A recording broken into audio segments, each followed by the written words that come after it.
there we go. Go with me for a moment. That's good. Turn them on. Here you go away. You bother me.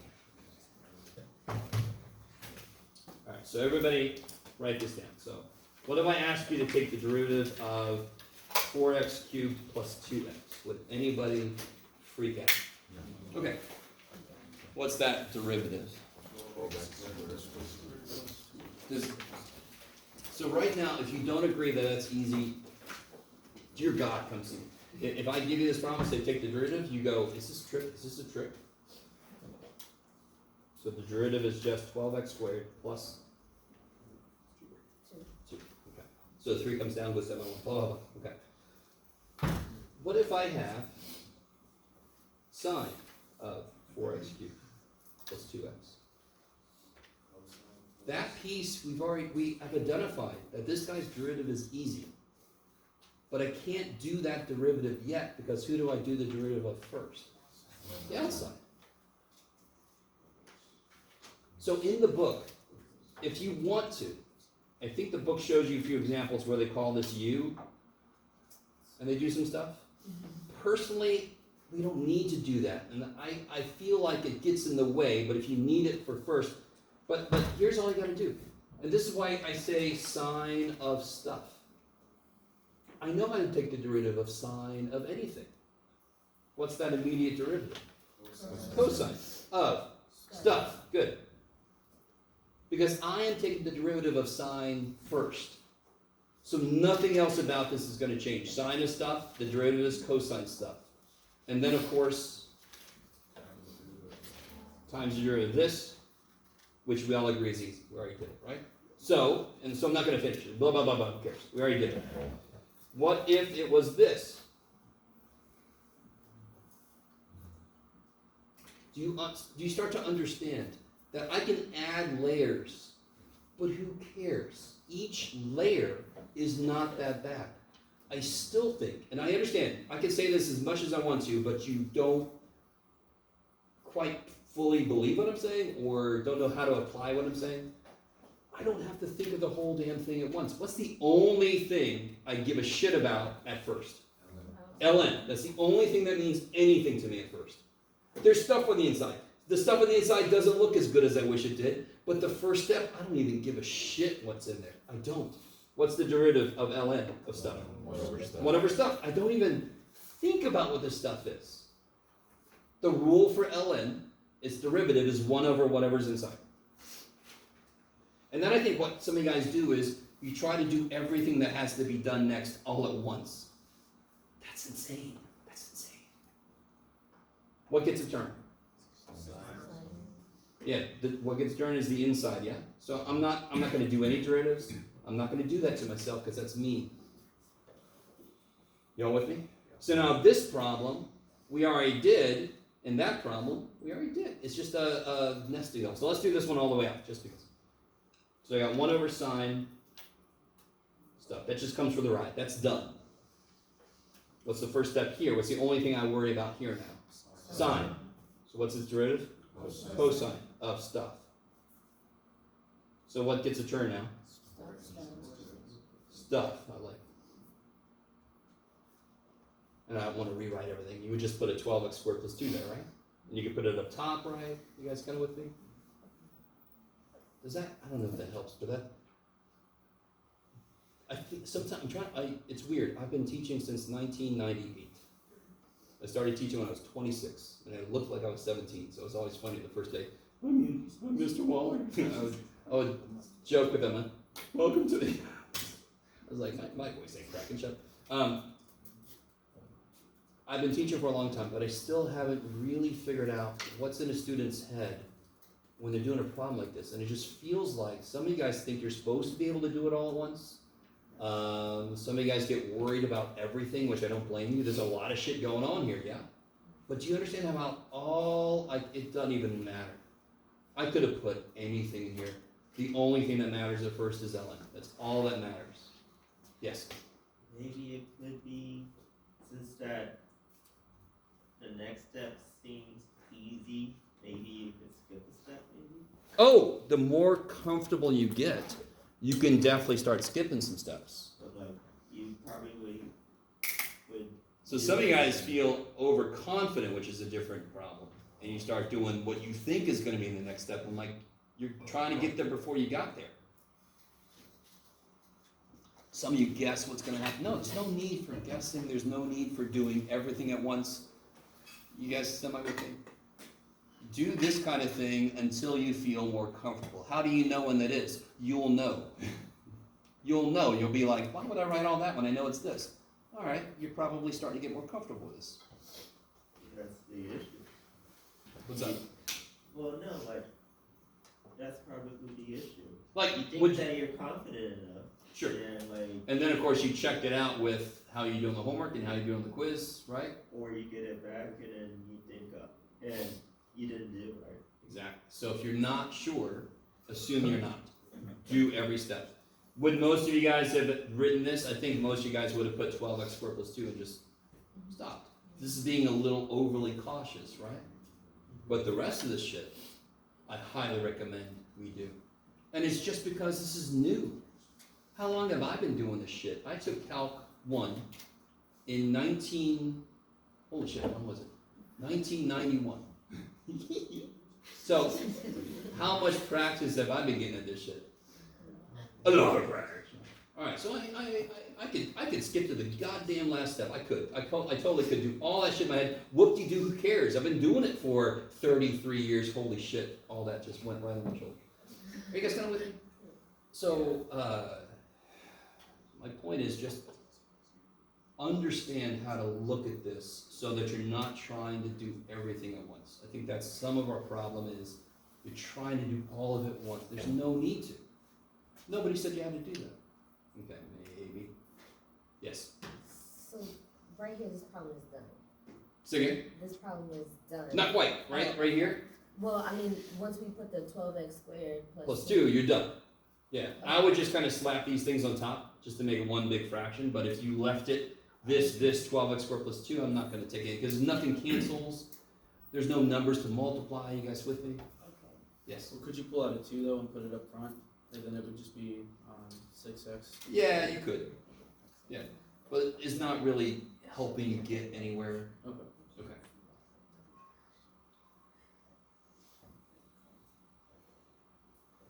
Okay. So, all right. I just want to get that before I forgot. That idea of scaling up. You all agree this is easy. This is a little bit harder, but not that bad. This is a little bit harder, but not that bad. It's just got 3 easy problems in one, and it looks disgusting then if you just realize, oh, I know ln. Oh, I know sine. Oh, I know the freaking poly. Okay. Maybe. So there's no reason to know when you see a problem exactly how many chain rules you're going to do. You don't have to know that at all. You don't have to have a clue about that. You just do it as it comes. Then you worry about it. Okay. Anything from homework or anything, or any other lingering questions from the? Oh yeah, I want to do that one problem, but. On 4-1, can you go over 6, 12, 19? Or not 12, 4-1. 6 for sure. Number, sorry? 6, 6. 12, and 6, yeah.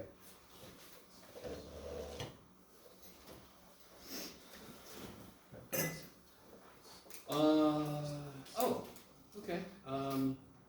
Alright, this one's interesting. Where is it trying to have, on number 6 specifically, where is it trying to have an absolute max? Number 6, where is it trying, this weird the way I said it, correct? Yeah, at 0. So where is x and what is y? So what's the maximum it's trying to have at 0? It's trying to have a maximum of 5 at 0. Does it get there? No. So there is no absolute max. It's not 5. Everybody with me? So is it 4.99999? No. No, because add some more 9s and that's higher. Add some more 9s and that's higher. How many 9s can you add? Infinite. So is there an absolute max? No. It doesn't exist. The absolute max that it could be isn't there. So Phil, So- If it was filled in, then If it was filled in, it'd be freaking 5. You with me? yeah. Does this get to 5? No. And that's what the absolute max would be, correct? And it doesn't get there. So there is no absolute max. So I don't understand why it can't be a 4.999 because it's not 5. Here's the weird thing about 4.99 forever. All right, I don't want to make this a thing. Anybody realize 4.99 forever equals 5? Let's not stick on that. I don't know if you've ever seen, especially 0.9999. Here, real quick, one side note. And these are the kind of things I wish I had more time to do with you because they're really cool, but sorry, Jeff. Real quick. What is 1/3 as a decimal? You guys know. Right? You guys with me? And real quick, isn't that 3/9? 3/9 is 0.3333, correct? So what is 2/9? What do you guys think? You can do it. If 3/9 is 0.333333, what's 2/9? You can do it in your calculator, right? So what's 1/9? Whoa, okay. So what is 9/9? 1. No, come on. Using the pattern. 1/9 is 0.1111. 2/9 is 0.2222. 3/9 is 0.3333. 9/9 is 0.9999999. But what is 9 divided by 9? Okay, there you go. 0.9 forever equals 1. And why does 7 equal 7? Because 7 minus 7 is 0. If I want to show two things are equal, I show their difference is 0. Does that make sense? The difference between this and this is vanishingly small. 1 minus 0.9 is 0.1, yes? 1 minus 0.99 is 0.01, yes? Well, how far does this go? Forever. So how far do these zeros go? Forever. So what's the difference? 0. I'm sorry. That's all a side note that's not going to show up as number 1 on the test. Just a side note. Are you with me? I love these little tangents. I know they can be confusing. But does anyone consider that anywhere near something you would call interesting? Okay. Little side note. Nothing to do with calculus. Get out of here. Goodbye. Okay. Now I forgot what the hell I was going to talk about. On that graph, if that's Oh, not coming back. absolute, Yes, thank you. doesn't that Yuna's like, here, let me help you, Jeff. All right. doesn't that make 3/4 the absolute then? Say what? Then 3/4 is not the absolute maximum? Of course it's not the absolute because it gets higher. It's a local. Absolute maximum is the absolute highest. But that could be the local. The only thing it could be is 5, but it never gets to 5. Is everybody with me? Okay. Sort of like over here on number 5 is where are their local maximums?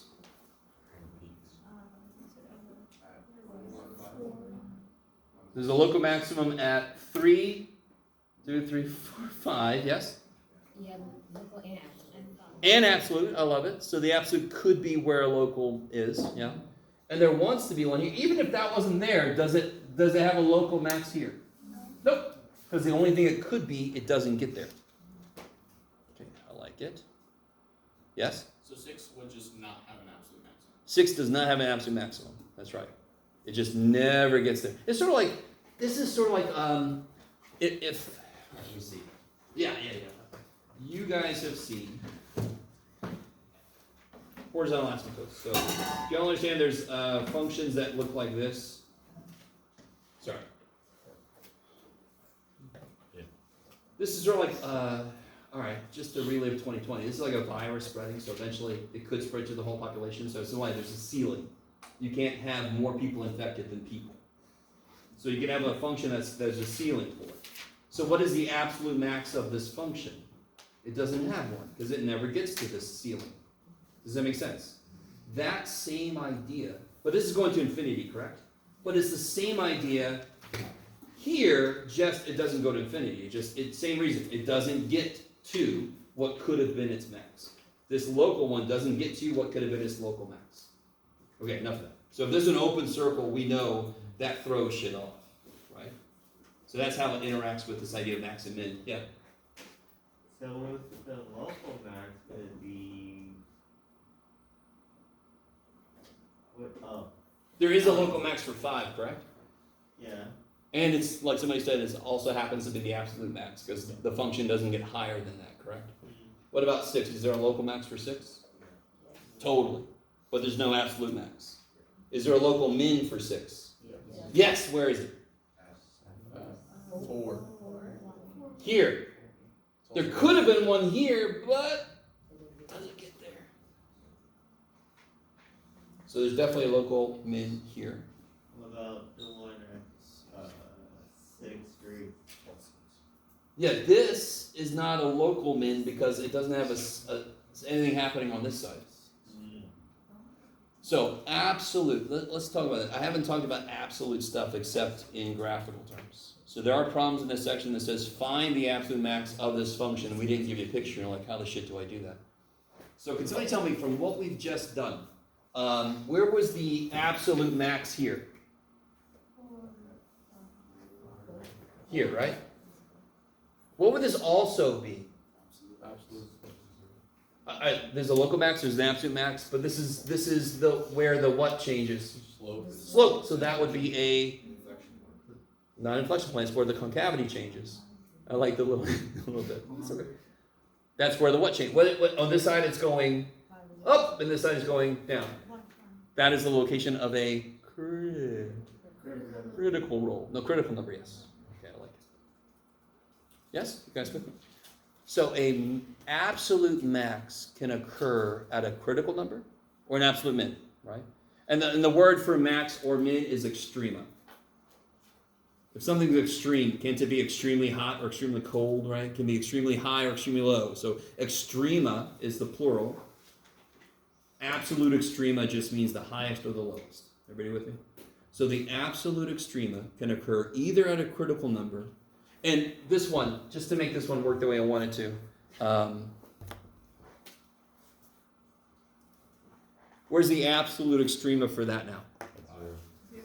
0. I love it. Where is it? 0. What is it? 5. Is that a critical number? Is that the location of a critical number?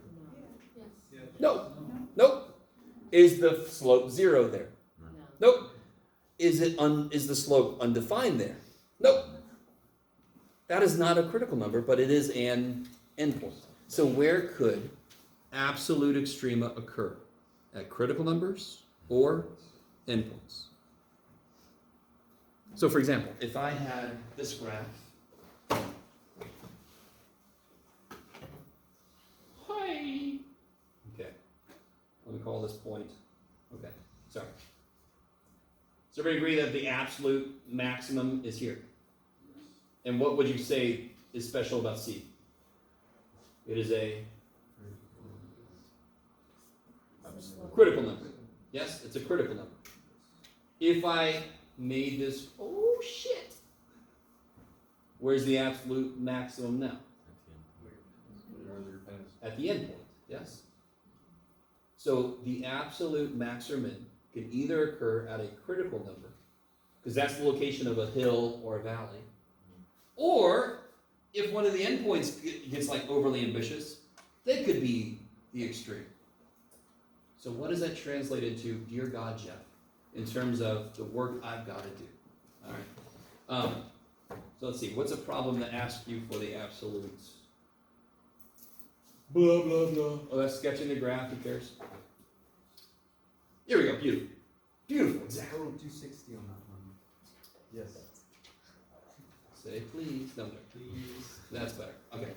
So, now let's start with something not too bad here. We will look at 60 in a minute, but let's start up here. So what did I just, the problems ask you for the absolute stuff, right? You with me? This problem says find the absolute maximum and the absolute minimum. Blah, blah, blah. What did I just say they can occur at? Where did I just say they can occur? Critical numbers? So absolute extrema at critical numbers or endpoints. Now, real quick, if I want to find a local max or min, what's the process I kind of have to go through? Trying to help you out here. If I'm trying to find local max and mins, I first take the derivative. I find the critical numbers. And then I have to make a sign diagram, correct? Does everybody agree that's sort of a decent little amount of work? absolute extrema kicks so much ass. And I'll show you why. It's just, all it cares about is who wins. So let's take a problem. 54, sure.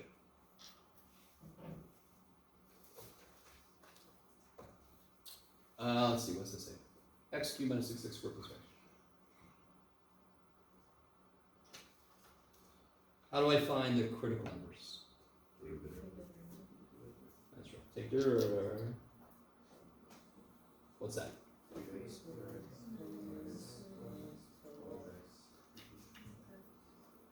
Sorry, you all sound like songs. Okay. And then, is this ever undefined? No? Could it equal 0? Yes. Okay. How do we solve that?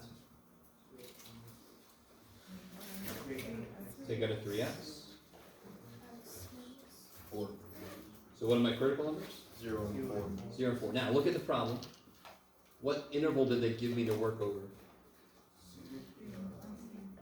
-3 to 5. So what sucks here is both of those are in there, correct? If they would have said -3 to 3, I could have thrown 4 out. Do you understand? Because then it's not even in the competition. It was too old, right? But they said -3 to 5. They both fit. Damn. So remind me, where could absolute extrema occur? Critical numbers. Critical numbers or endpoints. So all I have to do now is who's in the competition? 0 and 4 are in the competition for max or min, and so are, where'd it go? -3 and 5, yeah? So all I gotta do is, what's f of -3? What's f of 5? What's f of 0? What's f of 4? And then I just see who wins. So I make a list of all the things it could be, critical numbers, endpoints. Be really careful. The interval they give you, if one of my critical numbers is not in there, I can cross that shit out. It's not in the contest.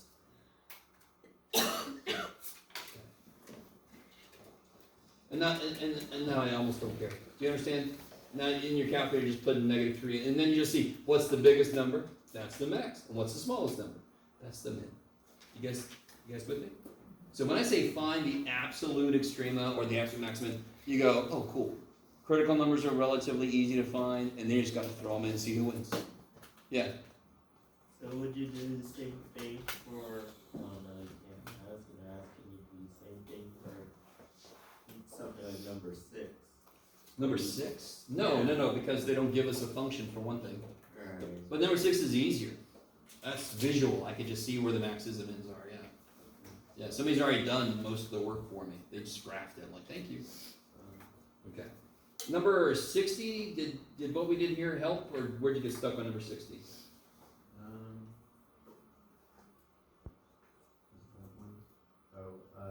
Actually not 55.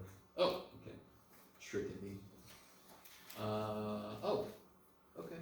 Yeah, what happens? Okay. Everybody take a moment and take the derivative for 55. You guys all see that all right? Here, let me make it blurry. Let's see.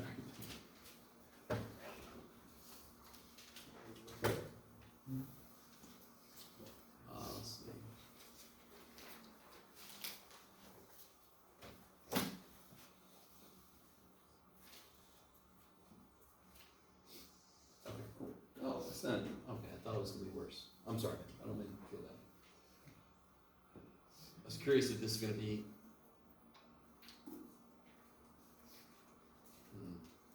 How many of you guys remember something called synthetic division? That's what I thought this was going to be. After this test, we're going to have a discussion about synthetic division because it's a stupid, powerful tool to factor shit you cannot do any other way. And I thought maybe this would become that, but this is not as bad. What'd you guys get for the derivative? 12x cubed minus 12x squared minus 24x. I like. And then of course I want to set this equal to 0. I want to find my critical numbers, yeah? So I'm not sure if this is where you got stuck, or did you get this derivative? I factored it out, and then I don't know how to factor the factor. Okay, let's see, let's all catch up. What can come out? 12x. 12x, yes. And what's left? Good, because that 3 x's took 1.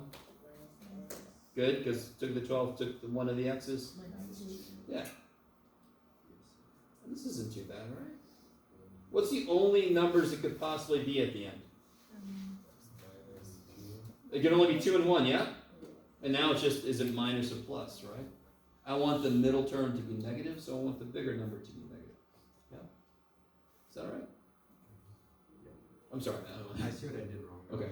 Oh, you might have gotten a different number in here somewhere, or like a different sign? Yeah. Yeah, if that was a +2, the whole thing goes to shit, for That's example. what Oh, okay, okay. Then I agree with you. Then that would be freaky. You'd have to use quadratic, and you're like, dear God. And then the critical numbers. Now, real quick, is this one where this happens? What was it? It was from -2 to 3. No, I'm sorry. Yeah, this -2 to 3, and all of my critical numbers fit in there.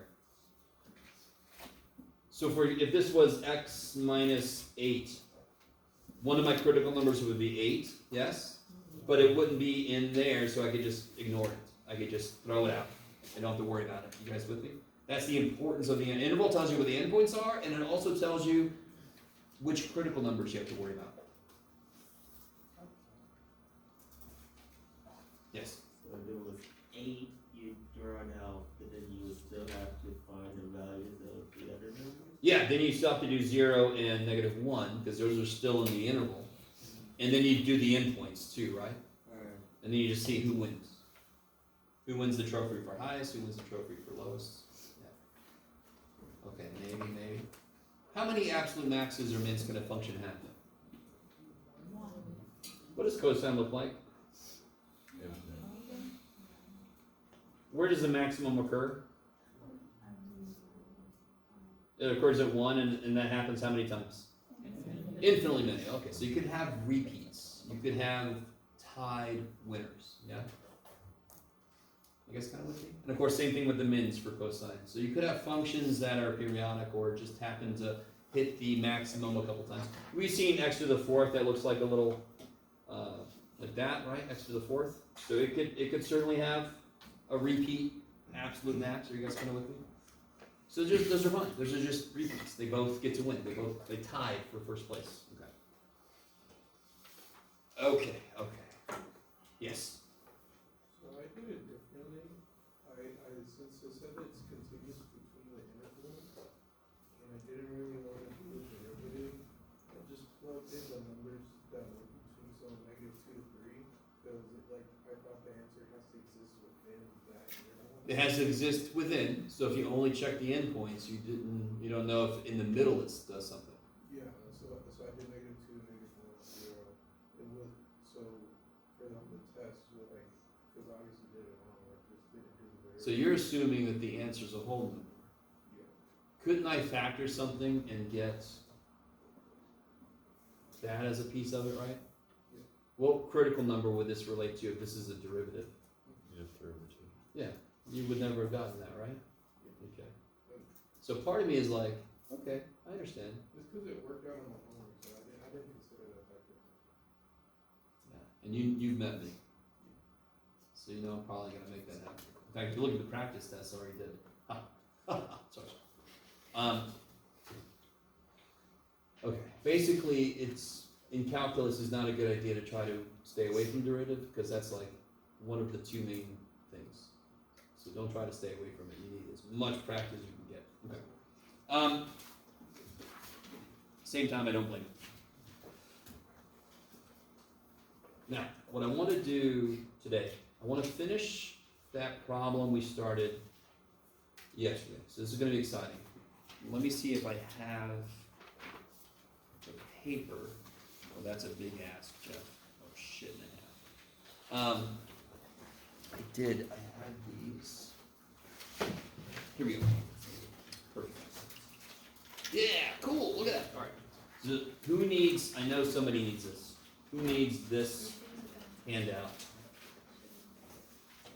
Let me keep one here.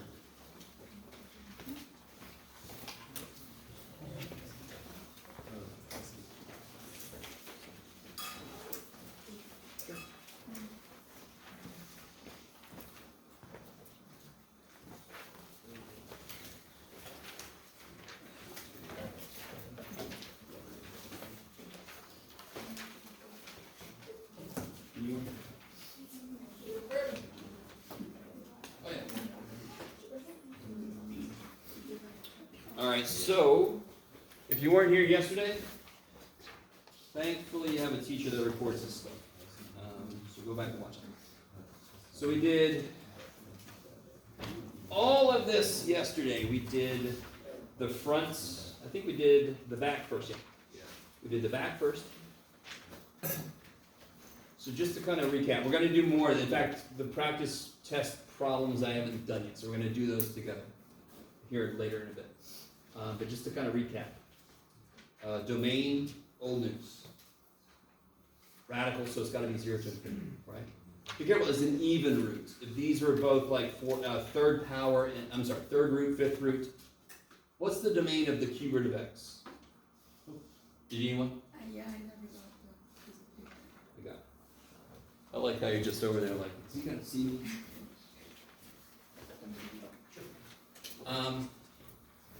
What is the domain for the cube root of x?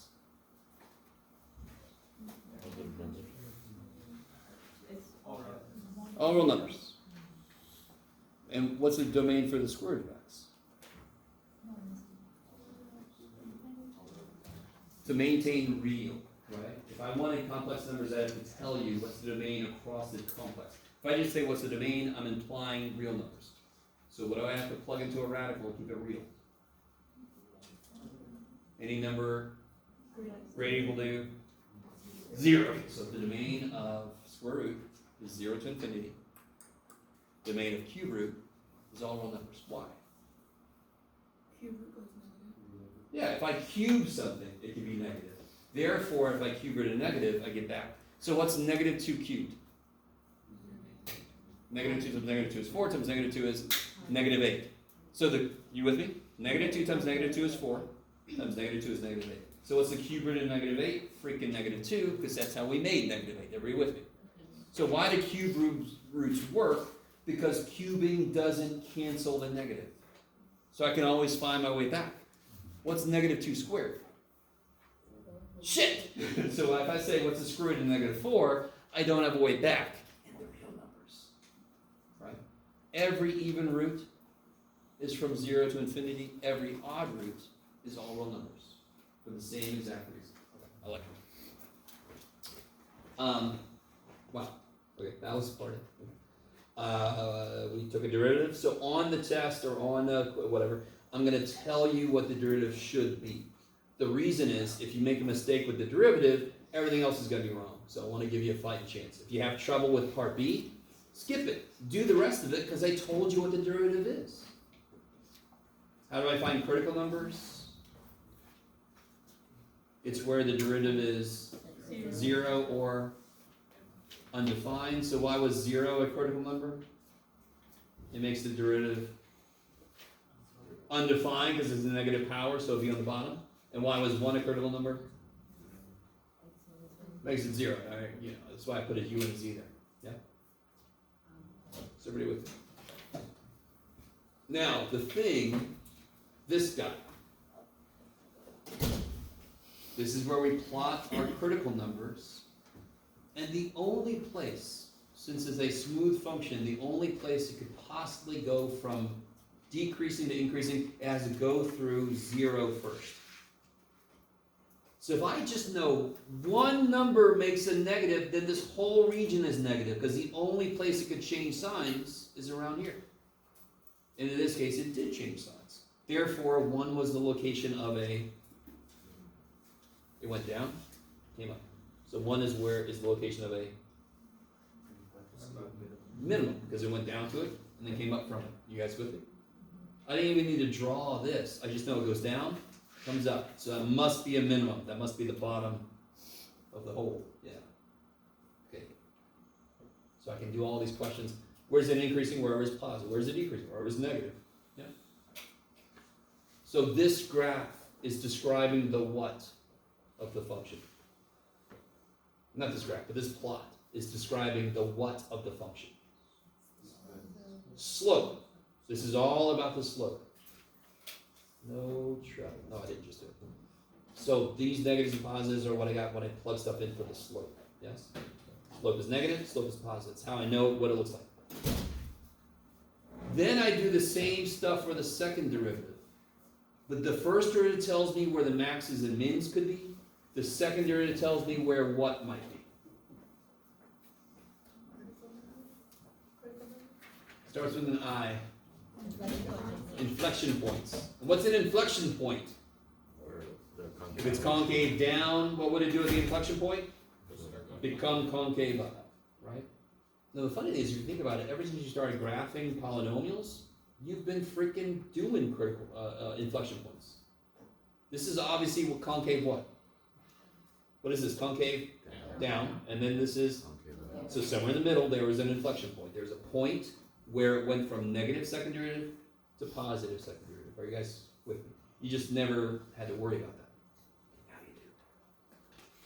So the funny thing is, first derivative, analyze the shit out of it. Second derivative, analyze the shit out of it in exactly the same way. What does this mean? This is the second derivative now, right? So what does this being positive mean? What can I draw for myself that it didn't? It's up. It's cup up.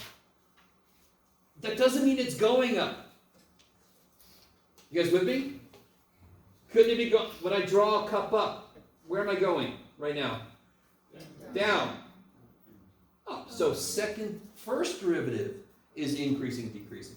Second derivative is concavity. And concavity, I could be going down or I could be going up. It just has to make a cup up. You guys with me? First derivative is if it's going up or down. Second derivative has nothing to do with that shit. It's just what shape is it making as it does that. You guys with me? So how do I make a cup down? I go up and then I go down. So okay, good. You guys see? Concavity has nothing to do with what direction it's going. It has to do with what shape it's making. Okay, maybe. Okay, go. And then we did this. And why is this not surprising? Because from what we did, we know it's cup up all the way, yeah? So that graph was nice. Then we got to here.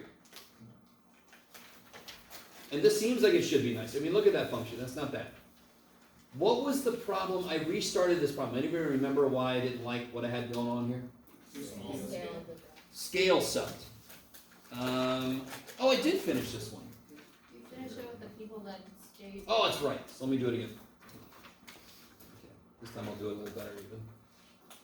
That's right, because people were staying after, but not everybody did, and I don't blame you. You're fine.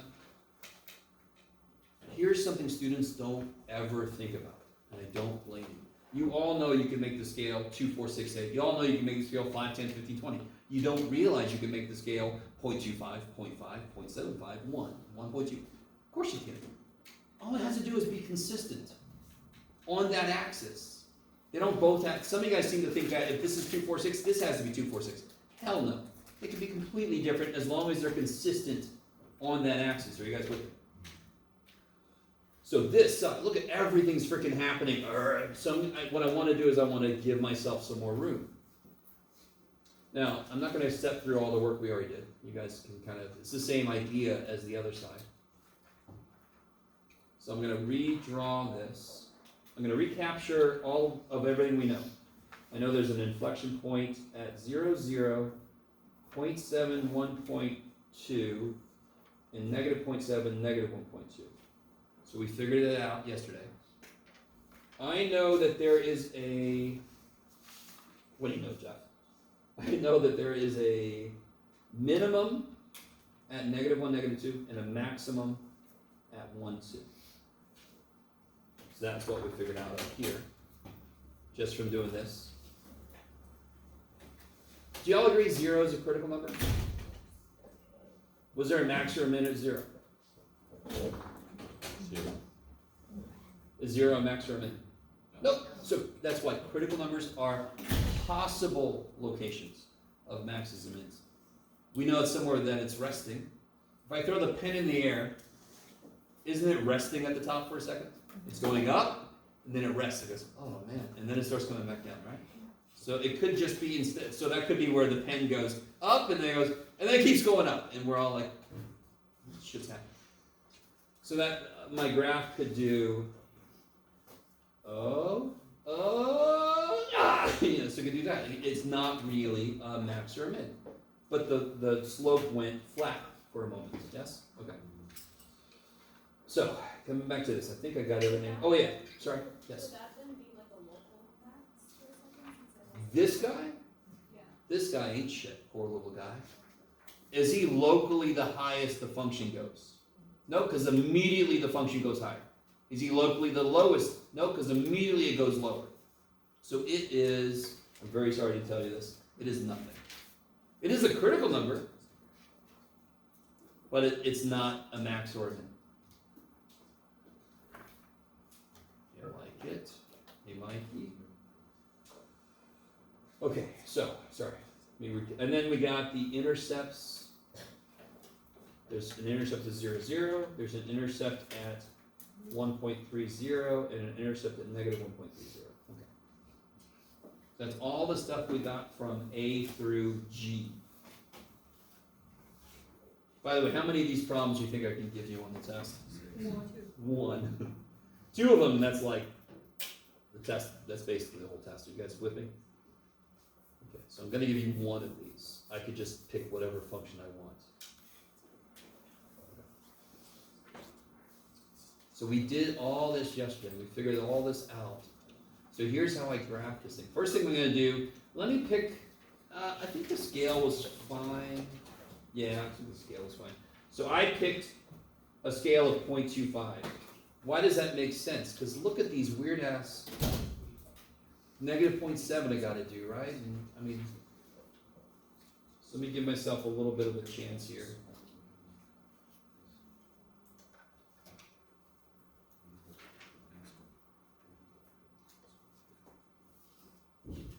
Jeff, you can do better, buddy. There you go. So just going by 0.25. And then look at the outputs. What's the highest output that I've gotten in any of my points? 2, and the lowest is negative 2. So let me do this. 0.5, 1, 1.5, 2. Give myself some more room on the other direction. Okay. So here's how to graph this. You have identified everything. 0, 0 is an intercept. What else is it? What else is 0, 0? Inflection points. I'm going to put a little IP next to that. IP freely. Yes, that's right. 0.7. So I'm just going to go down the list here. 0.7, 1.2. So 0.7. 1.2 is about right there. That is the location of an inflection point. Negative 0.7, negative 1.2 is the location of an inflection point.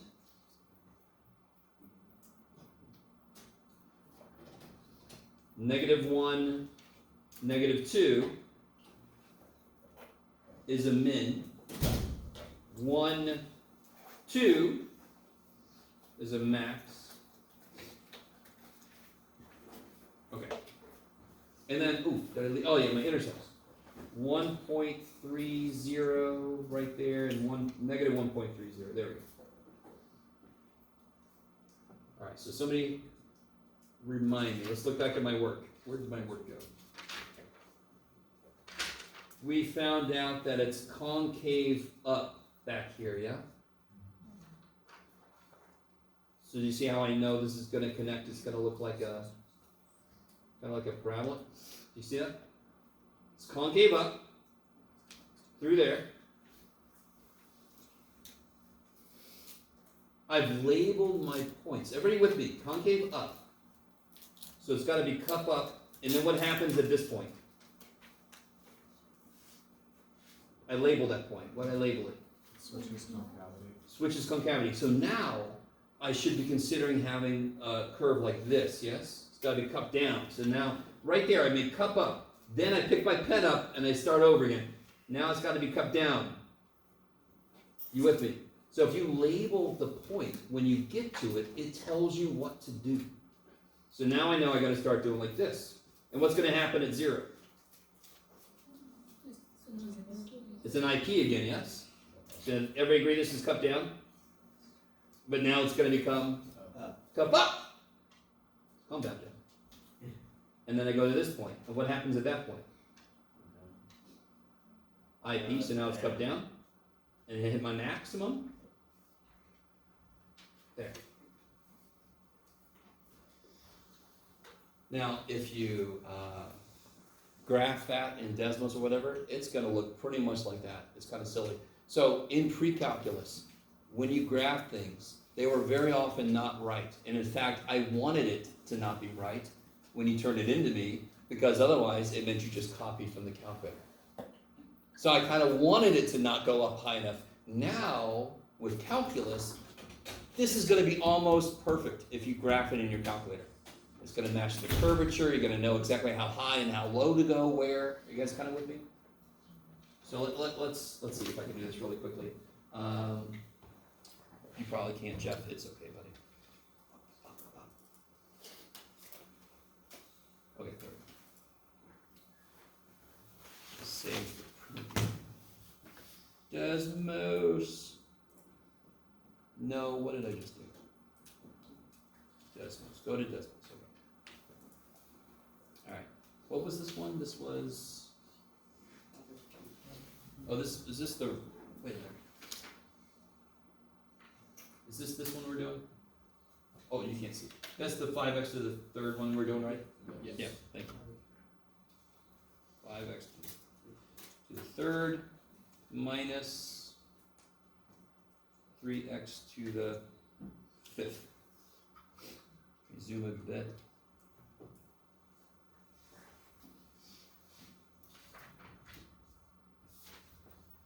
Let's see what we can do. Alright, there's ours. There's theirs. I'm still zoomed. Oh, there it is. I zoom in a little bit. I can't quite make the scales perfectly match up, but you guys agree that's pretty much dead on. Yeah, okay, cool. I like it. Which is why your answer better match your work. You with me? If you make a mistake in your work, I want your graph to look weird. I want it to look weird. You'll lose less points. If you make a mistake in your work and your graph is somehow perfect, you're gonna lose all the points for the graph because you didn't get it from your work, you got it from, I don't know, something else. You with me? So if you can't find the mistake, just leave your graph wrong. You'll get more points because what's one thing I'm grading you on is how can you translate from calculus to visual. That is what I'm grading you on. If you give me some graph that's not yours, you lose all the points for that. You didn't show me you have that skill. Okay. And this is just to remind some of you guys that Desmos exists and it kicks ass. Okay. Alright. So, we're going to leave that behind for a moment. When I get to the review part, we'll do the problems on the practice tests that are related to that. I desperately want to go back and do, oh shit, I forgot about the one problem. Here, dear God, everybody, I don't want to take time for this. 3.5, number 57, especially, is extra credit, okay? Just, yeah. Tell any tutor if they want to, I'll show them how to do it. I don't blame them. And again, I don't know if you're going to understand this. I assign some problems in the homework to push you. I know I had this discussion earlier, and if you're like, I don't want to be pushed, then great, skip it. Okay. Doesn't mean you can skip every problem. You're like, that's pushing me, I don't like that. No, screw that. Right? But some at the end, and you're like, this is weird as hell, ask me, or if there's no time, say, I'm not sure, and turn it in. Right? Okay. So let's do, what do I want to do first? Yeah, let's do, let's talk about 4.4 and then I'll do 4.2, just because. 4.4 is something some of you guys have done early because tutors told you to, and I don't blame them. Do you remember this problem here? I don't know if you guys we talked about that a little bit. It was when we did the derivative of sine, this kind of came up when we had to talk about what this looked like, and it looks like it's one. I don't know if you guys remember this. Do you agree with me that some of the limit problems we had to do got really ugly? Some of them we had to do with the table, that's the only way we could do it. Do you guys remember this? So what we're gonna do now is we're gonna learn a shortcut. We're gonna learn a method that we can use. Now that we know derivatives, we can go back and do a shortcut. So here's what's funny. All right, let me see that. What's true about so sine and, does everybody agree with me that this is in the form, in fact, what form is this in? As I approach 0, what are these guys approaching? 0 over 0, yes? Which I don't know what that is. It could be infinity, it could be 0, it could be something in the middle, right? That's the whole problem. That's why we call it what? Because we can't determine what it is. Okay. And what do we know about these two functions if I zoom in on them a lot? Well, x I don't have to. What's y equals x? It's a freaking straight line. What's y equals sine x if I zoom in on a lot? It becomes straight line, correct? And in fact, the whole section about linearization, the approximation, you find the tangent line and that approximates the answer. Yes? That was the whole point about that section, which is kind of kick-ass. Okay. So what that means is, let's say I'm really, really close to 0. Look at 0.01. I'm really close to 0. So that means that sine and x both look like straight lines. What's the slope of sine x in general? So real quick, do you agree with me? If these were both straight lines, why is this limit easy?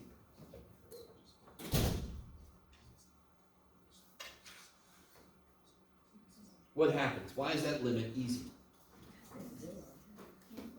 What happens? Before you even try to do the limit, what happens to 5x over 4x? What do the x's do? They cancel. What is the slope at the top? And what's the slope at the bottom? 4. So if they start off as straight lines, do you agree with me that the answer becomes the ratio of the slopes? And you can say, why would you say just cancel the x's? Weird ass math, dude. But it is the ratio of the slopes, correct? Isn't 5 the slope of 5x and 4 is the slope of 4x? Yeah? And coming back, do you all agree with me that when I zoom in really close to sine, we've seen this, it becomes a straight line, correct? In fact, we know what this straight line is. We can construct the tangent line. Everybody, is that cool? You guys kind of with me? No? In fact, let's do that. Let me see, yeah, it doesn't quite work. Well, sine sucks a little bit. I should have done a cosine. I'll be okay. What L'Hopital's rule says, and this guy's name, it looks like what? El Hospital. No, but it's L'Hopital. Yeah. Some books don't have the S in there, but they're spelling his name wrong. But they're doing it so students say it right, just out of respect, so he doesn't turn over his grade or whatever happened to him. So L'Hopital came up with this rule based on this idea that when I get really close to something, which is what limits are doing, the functions I'm looking at flatten out. Then they do basically become the ratio of linear functions. So remind me, what did this become? It became the ratio of the two things' slopes, correct? Yes. That's basically what L'Hopital's rule says. It says, if I have the limit as x goes to something, and it's in the form 0 over 0 or infinity over infinity. Everybody with me? Either one of those two forms. Then this limit equals the limit of the ratio of the slopes. That's what it says. That is the fundamental, that is exactly what L'Hopital's rule says. And I need you all to understand, it's because when I get really close, what do limits do? They get really stupid close. And what happens to any continuous differentiable curve, when I get really close to it, flattens out. It becomes a freaking straight line. So come back to this problem. How do I do this? Is it in an appropriate indeterminate form? Yes. So what I normally have students do is they'll put an LH just to tell yourself and me what the shit you're doing. Because the future you comes back and there's all of a sudden a cosine, you're like, what? Where did I get that thing from? So this is L'Hopital's is being applied. So what's the derivative at the top? Cosine. And what's the derivative at the bottom? 1! Kick ass. I'll calm down. And when can I plug a 0 in now? All day long. What's the cosine of 0? 1. Cosine likes x, 0 degrees, it's all x. Cosine's 1. Yeah. Cosine of 90, no x, 0. Yes? Cosine x. Yeah? So, with Hospital is basically like the derivative of. L'Hopital's rule says if I have a ratio that's in an indeterminate form that I'm trying to take a limit, it's equal to the limit of the ratio of the derivatives. Notice, now here's the biggest mistake students make is they'll do quotient rule. Right, isn't this a quotient? But L'Hopital's rule says the ratio of two functions, the limit, if it's in this indeterminate form, becomes the limit of the ratio of their slopes, of their derivatives. I'm taking the derivative of the top function, derivative of the bottom function. That kind of feels like cheating, but I'm not doing a derivative. I'm applying an idea. If I take the derivative of the top, the derivative of the bottom, that ratio is the same as the original limit. That's what his discovery showed us. Yes? So that's across the board for any. Yeah, any limit that is either in or that you can put in one of these two forms, L'Hopital's applies. Now in the test, will you specifically ask us for that? or- Totally. In fact, the last problem of the practice test is pretty much exactly how I'll ask it. Yeah. Well, you might not have gotten a I practice did test. it, yeah. So you're over there going, yeah, you didn't give me one. Jackass, tell me about the practice test. All right, somewhere I've got them. I'll find them. Okay. Whew. So, what if I had this? What you got, Jeff? I don't know, Jeff. Let's do. Yeah.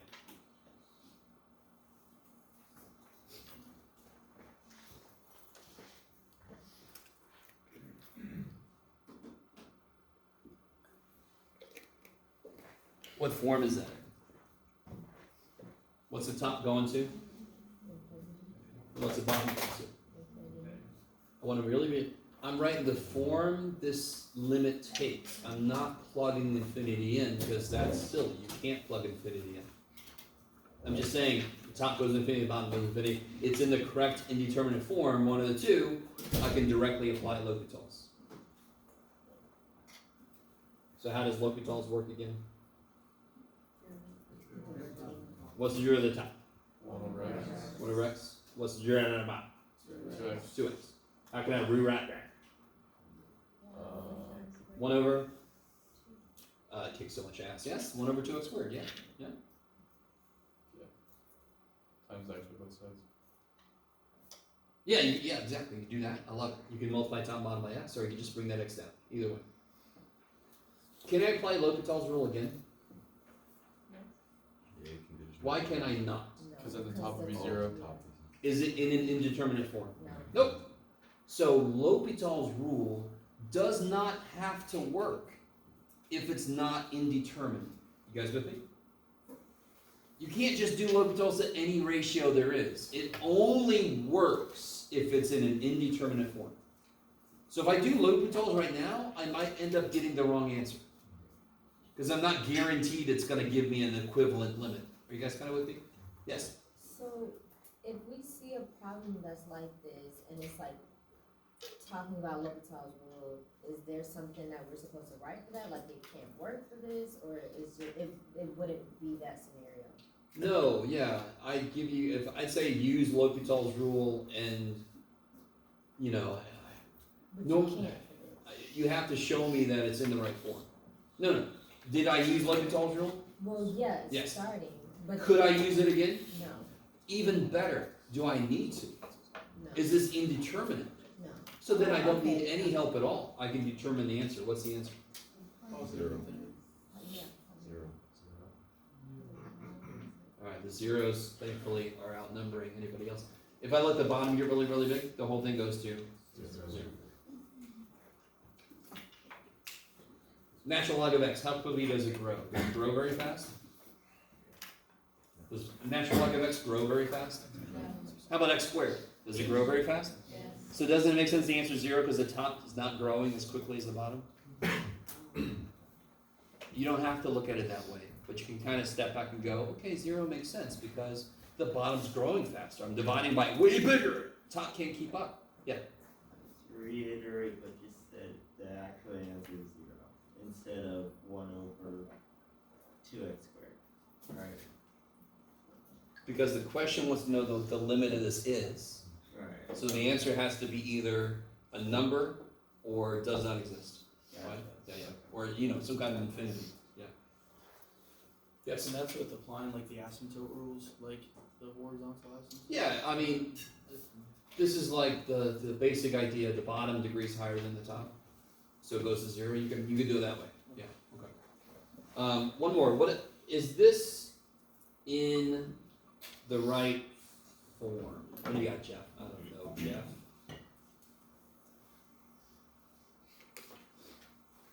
What is that going to? Where are we going to? Do you like things? Sorry. I'll stop singing because there's a reason I'm not a singer. Okay. What's x squared going to if x goes to infinity? Bullshit. What's e to the negative x going to if x goes to infinity? 0. There it is, because it's a negative power, right? Is that in the correct form for L'Hopital's? No. What is the fundamental thing L'Hopital's needs? It needs a ratio. How can I immediately make this a ratio? Oh, x squared over e to the x. Yeah, the e to the x wants to go down, yeah? Alright, now what form is this in?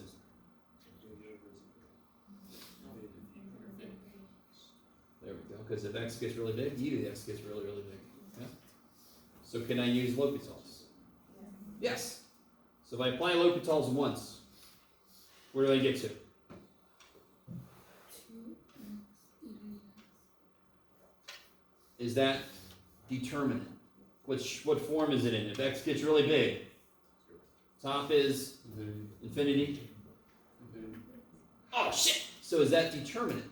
No. No, it's indeterminate, which means I cannot determine the answer, which means I better do something. But since it's infinity over infinity, what am I allowed to use? L'Hopital's rule. So you could have a problem where you apply L'Hopital's multiple times. You just gotta make sure before you're doing it, make sure you're in an appropriate form. So if I do it one more time, this becomes 2 over e to the x, and now that's determinant. Bottom's getting stupid big, so the whole thing's getting stupid small. Yeah. Okay. Yes. How did you know it to the ratio form again? Say again. How did you get it to the ratio form again? I just brought this down like it wanted to be. Like the 1 over, that was called negative x. Just negative power makes it flip. Okay. Okay.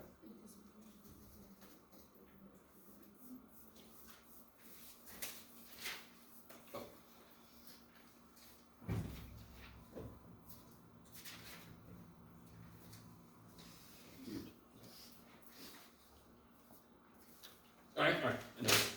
That is section 4.4. Nifty. Let me make sure I didn't forget it. 4.4 is just L'Hopital's rule.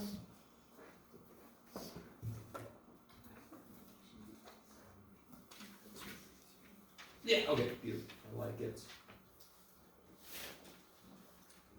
Blah, blah, blah, blah. Okay. So 4.2. Let me draw a little graph.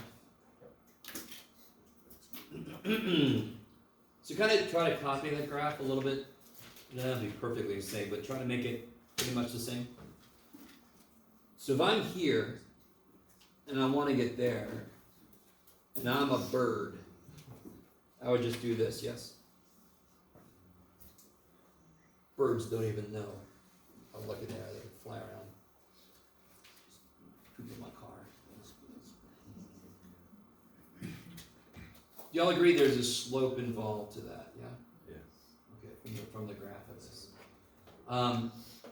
Do you guys also agree that my function has locations that have the same slope as that dotted line I just drew? Yes. Can you see where there are some places where it has the same slope? Yeah. I mean, so like right here it's flat, right? And if I just go a little bit past this point, it's going to have a slope that looks like it might be parallel, right? Same slope, correct?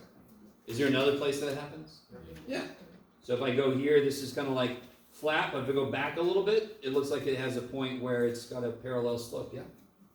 So there's at least one place. Now, given this, if I'm given a function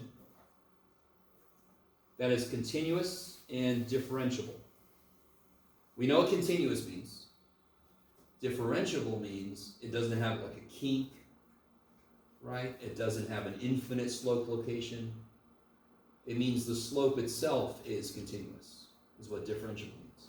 So if I have a function that is continuous and differentiable on some interval, let me make it open, a to b,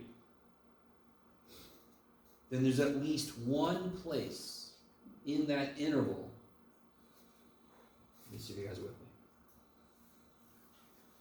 Then there exists a C that's between A and B. Let me just pick one of these. I'll say it's this guy. There's at least one C. There could be multiple like we just saw. But you guys agree with me that C right here is the location of one of these places where the slope is parallel to the as the bird flies? You with me? There exists a C that is in here. The minute I start talking like this, you all kind of understandably lose the thread. But all it is this formal language of what we just said earlier. That's just formal language. Somewhere in the middle there's a number, there's a value where the point has a slope equal to the slope here. That's all that's saying so far. So there exists a C in there such that, Jeff, you can do it. There you go, buddy. Can somebody help me? What's the slope of this line? Is everybody freaking out about me asking that? Sure, that's what I want, but what's the slope of the line just by itself? Maybe. Y2 minus Y1. So is it f of b? Isn't that the output? Jeff, you can do it, buddy. F of b minus f of a. Yes? Over e minus a. Isn't that the slope of that line? I understand you guys freaked out because I didn't give you any numbers. Who gives a shit? How do I get the slope of a line? Difference in the y's. The difference in the outputs, f of b minus f of a, divided by the difference of the inputs, b minus a. Okay. And I'm saying that equals, now come at me, I heard this earlier. How do I find this slope? It's the derivative of f, right? Good. So what this is saying is exactly what we just said. There's a slope of the straight line between the endpoints. And if this function is nice, continuous differential, there's at least one place where the slope at that point is the same as the slope straight across. On one level, this should be kind of like, well, yeah. So let me see. What if I give us 2 points, right? So the A and the B. How can I connect? How many ways can you connect those two with a continuous differentiable line? Then what's the easiest way to connect them? Straight line. So how many places on this line have the same slope as the straight line between A and B? They all do. So is there at least one? Yes, so this is true. What's another more interesting way I can connect them? A little more interesting way to connect them would be like this, maybe. Yes? You guys with me? If I think of this as like speed, I'm going really fast and then I'm slowing down. And so like this person has a constant speed, yes? I'm thinking of his position versus time. And this person goes really fast and then they slow down. So we both get to the same place. Is there any time at which we were running at the same speed is the question. Any place where our slopes are equal. Yeah. His slope was bigger at the beginning, yes? But doesn't his slope eventually somewhere like right here maybe Isn't that the same as mine? Any way you can imagine to connect point A to point B, any way you can imagine, there's no way to avoid getting the same slope, right? You guys see that? I could only do it if I was allowed to teleport, or if I was allowed to do like a little kink dude, right? So if I was allowed to, all right, this is the last thing I'll do, ever. If I was allowed to, so here's my straight line, and I'm gonna, if I had a little kink, I could avoid it. I could say that one place it wants to be, I could put a little kink in it or something. But why is that not allowed according to the theorem? Because it's not differentiable there. So now you can see why those two have to be true. You can't teleport and escape, and you're not allowed to have a kink or some weird shit going on. If you can't have either one of those happen, there's no way to escape this fact. This is called the mean value theorem. Mean value theorem.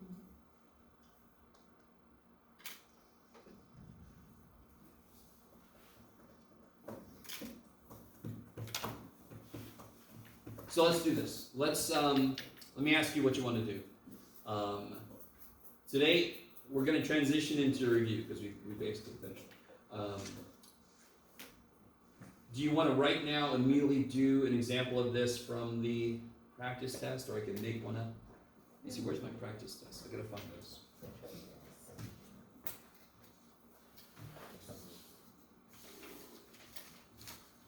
I swear everything was together here. Here we go. Yes! Who needs a practice test? All right, let's see.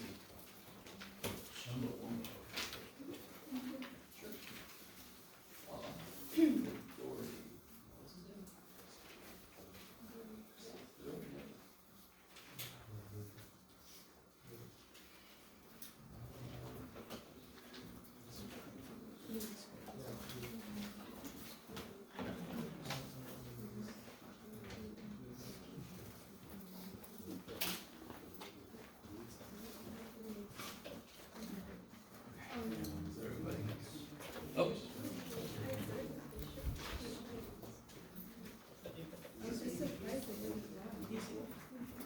All right, let's take a look here. Do I have a mean value? I think I do. 9? Mighty 9.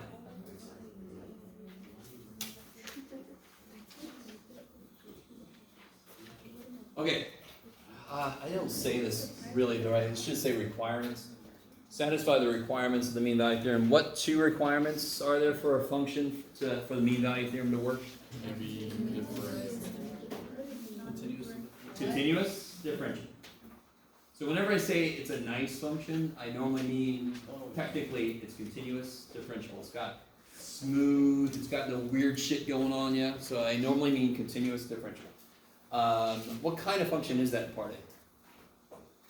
What's the name of that function? What's the type of function? It's polynomial. And what's true about polynomials? They're the nicest shit going around. So they are definitely, by definition, that's why we call them polynomials, because they're so nice. It is continuous and differentiable. It is smooth. So you could just say it's a polynomial function, therefore continuous differentiable. So how does this work? I need to find a value between what two points? Between what two values? 1 and 3. Where you go? There it is. Since this is continuous and differentiable, we are guaranteed that there's at least one place between 1 and 3 where this function's slope is the same as the straight slope between the endpoints. So the first thing you should do, what are the endpoints? So the endpoint inputs are 1, 3. So what are the endpoints?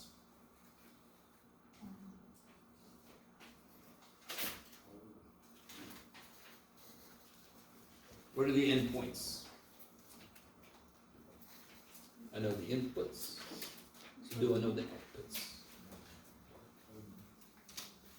If the input's 1, is everybody with me? This is what x can do, correct? It's on this interval. 1 and 3 on the x-axis. So if x is 1, what's y? Negative 2. And if x is 3, what's y? 18? That sounds about right.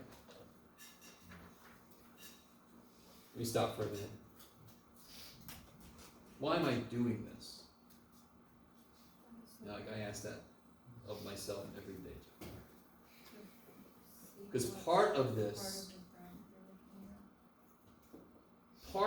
is the slope connecting the points has to be the same as, okay, so half of this work is what's the slope connecting as the crow flies? What if I just started at one endpoint and flew straight to the other one? What slope is that? That's the f of b minus f of a over b minus a. It's y2 minus y1 over x2 minus x1. So what is that slope?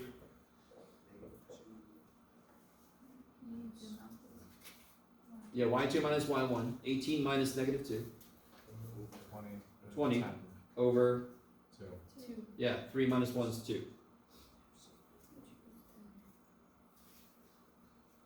And that slope is 10. I'm pretty sure I did that wrong with the practice answer key. That's awesome, Jeff. Good job. I got a different number here for some reason. That's one way to get the slope, straight across, yes? What's the other way to get the slope given that I know the function?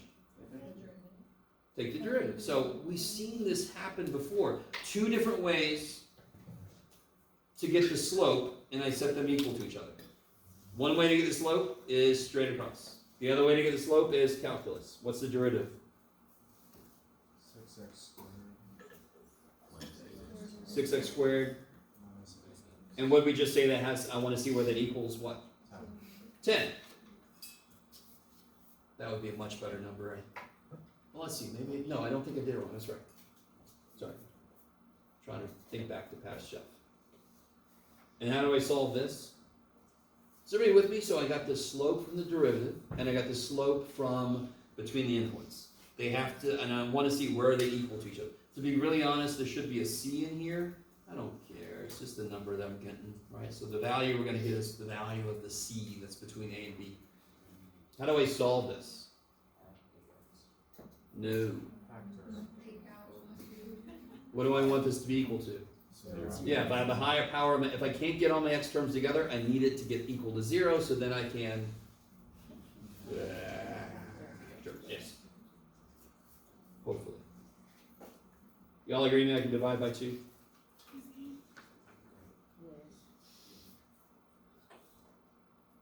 Now, unfortunately, for everybody involved, you guys see very quickly that will not factor? I need numbers that multiply to be 15 and add to be 4. Nope. Nope. So what do I have to use? Everybody's favorite. Quadratic formula. I apologize. I am loopy. How's that? Quadratic formula goal. Negative b plus or minus square root of b squared minus 4ac. C is negative, so I'm going to make it plus. 4 times 3 is 12 times 5 is 60. Is that cool? Over twice. So, you guys with me?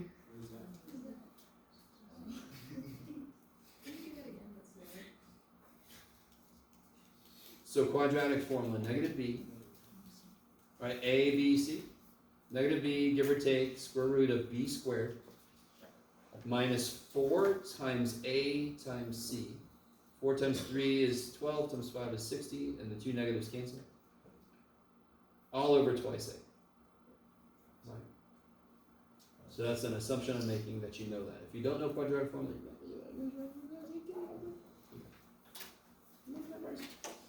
and then you get, let's see if you get, can you guys, alright, you guys with me? Here's a really cool fact. Oh, go ahead. Yeah.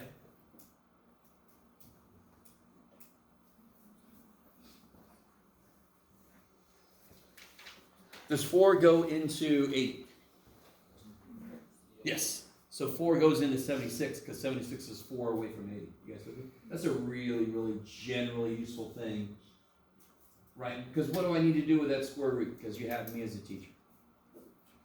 I have to simplify it if I can. And we just figured out 4 goes in. What's special about the number 4?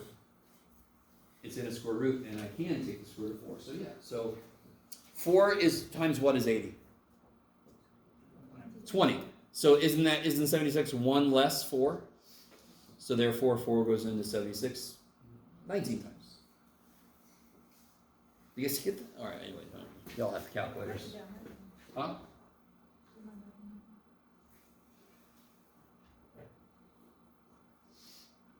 Because 76 is square root of 4 times 19, square root of 4 is 2, square root of 19, I don't know. Yep. And then I can reduce everything by 2.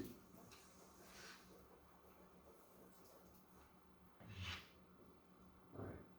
So the problem wanted to know the locations of all numbers that satisfy the conclusion of the theorem. Let me ask you guys this. Is the square root of 19 bigger than 2? Yes. 2 minus the square root of 19 would be what kind of number? Negative. What was the interval we're working with? 1 to 3, yeah? So therefore I can throw out that. So I know the answer is, and just to be sure, square root of 19 is a little over 4, yeah?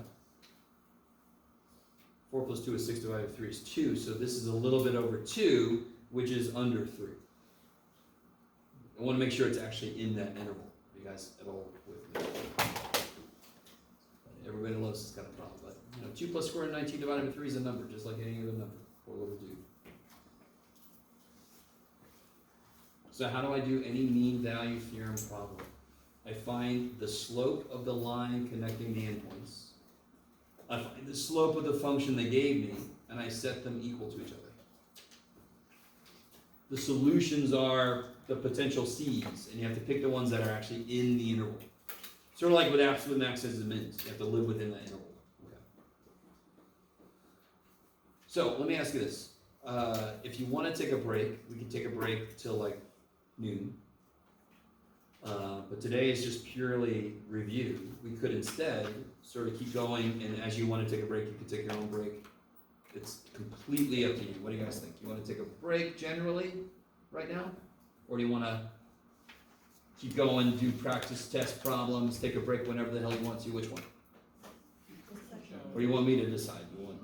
I can make this an authoritarian situation. Sort of like what America is now. It's okay. We'll be around. General break. General break. General break. Okay. So come back at noon.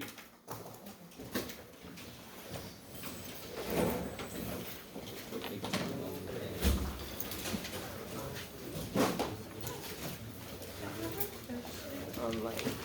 Oh, I think there was a homework problem today. Oh yeah, give yours back, right? Yeah. Oh yeah, I think so. It was 55 and how you